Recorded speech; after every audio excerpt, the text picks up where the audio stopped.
प्यारे बच्चों, आज मैं फिर एक बार आपके समक्ष दसम वर्ग के लिए संस्कृत विषय में तीसरे पाठ के साथ उपस्थित हूं।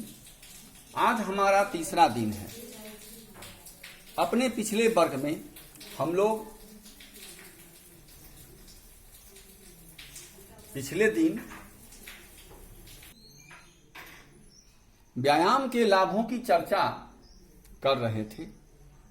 हमने देख लिया था उस कड़ी में कि व्यायाम और मालिश ये दोनों हमारे शरीर को स्वस्थ बनाते हैं। इससे हमारे शरीर की वृद्धि होती है, हमारे शरीर का विकास होता है, शरीर में चमक आती है, भूख लगती है, हमारी सुंदरता बढ़ती है। इससे पहले आपने समझ लिया था कि व्यायाम करने से श्रम जनित थकान, गर्मी, ठंडा आदि का बहुत कम असर होता है। जहां सामान्य लोग जाड़े के मौसम में रजाई और कंबल के अंदर छिपे रहते हैं, वहीं पर एक व्यायाम करने वाला व्यक्ति, चाहे वह सुबह में दौड़ लगाने वाला हो, चाहे अन्य व्यायाम करने वाला हो, खुले मैदान में आप उसे व्यायाम करते हुए देख सकते हैं। बच्चों, उनके शरीर पर एक गंजी के सिवा दूसरा वस्त्र नहीं होता। न वे स्वेटर पहनते हैं, न जैकेट पहनते हैं, फिर भी उनके शरीर से पसीना चलता रहता है। कभी कभी आश्चर्य होता है इस बात से कि आखिर ऐसे लोग इतनी गर्म ठंडक को सहन कैसे कर रहे हैं। सत्य है कि व्यायाम गर्मी के प्रभाव को, ठंडक के प्रभाव को कम कर देता है। बच्चों, ये हमें स्थूल नहीं होने देता, ये हमें तरोताजा रखता है और अपने काम में हमें सफल बनाता है। ये सारी इसकी विशेषताएं हैं। इतना ही नहीं, हमने यह भी बता दिया था आपको कि एक व्यायाम करने वाला व्यक्ति हृष्ट पुष्ट होता है, बलवान होता है और बड़े से बड़े बलवान शत्रुओं को भी परास्त कर सकता है। मर्द मदयन्त्य अर्यो बलात्, वह चाहे तो शत्रुओं को क्षण भर में परास्त कर सकता है, उन्हें मटिया मेट कर सकता है।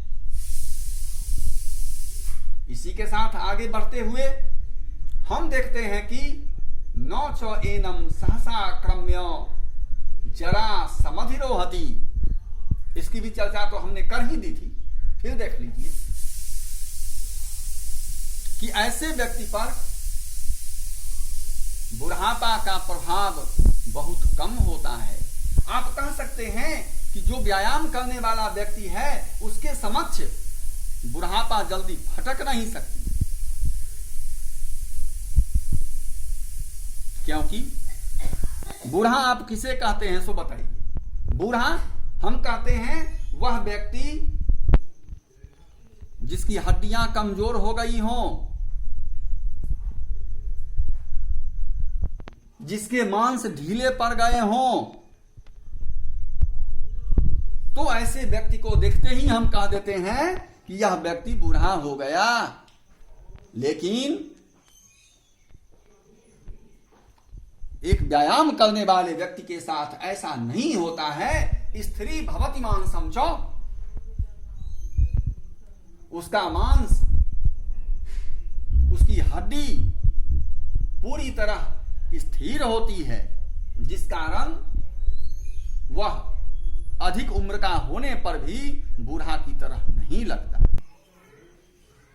अब हम बताते हैं आपको कि उम्र बढ़ने के साथ साथ हम कई प्रकार की सावधानियां रखते हैं।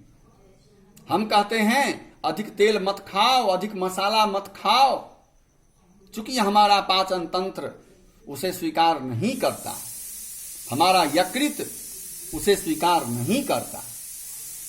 तो इस प्रकार की दिक्कतें लेटर एज में होती है। लेकिन यहां देखिए, व्यायामम कुर्वतो नित्यम विरुद्धमपि भोजनम। एक व्यायाम करने वाला व्यक्ति यदि विरुद्ध भोजन भी करता है, विरुद्ध भोजन का अर्थ है कि जो भोजन उसी के समान आयु वाले दूसरे व्यक्तियों को नहीं पचता, उम्र के अनुसार जो भोजन नहीं पच पाता है, अनपच हो जाता है, तो ऐसा भोजन भी व्यायाम करने वाले लोग करते हैं। और आपको यह जानकर आश्चर्य होगा, विदग्धम अविदग्धम, भोजन पूरा विदग्ध हो, पूरी तरह से पका हुआ हो, या अविदग्धम या अधपका हो, तो ऐसा व्यक्ति पका हुआ भोजन करे अच्छी तरह से, या जो भोजन अच्छी तरह से पका हुआ नहीं है ऐसा भोजन करे, वह निर्दोषम परिपच्यते, बिना किसी गड़बड़ी के, बिना किसी दोष के वह हर प्रकार के भोजन को पचा सकता है। तो आज हमने विशेष रूप से इसको फोकस किया है कि व्यायाम करने वाला व्यक्ति यदि उम्र के अनुसार, अवस्था के अनुसार जो भोजन नहीं करना चाहिए, ऐसा शरीर विरोधी भोजन भी कर ले, फिर भी वह भोजन उसको आसानी से पच जाता है और उस पर कोई दुष्प्रभाव नहीं होता। ठीक उसी प्रकार पका हुआ भोजन, कच्चा भोजन, जैसा भी भोजन करे तो वैसा भोजन पच जाता है। तो अब हम इस बात की चर्चा कर रहे हैं कि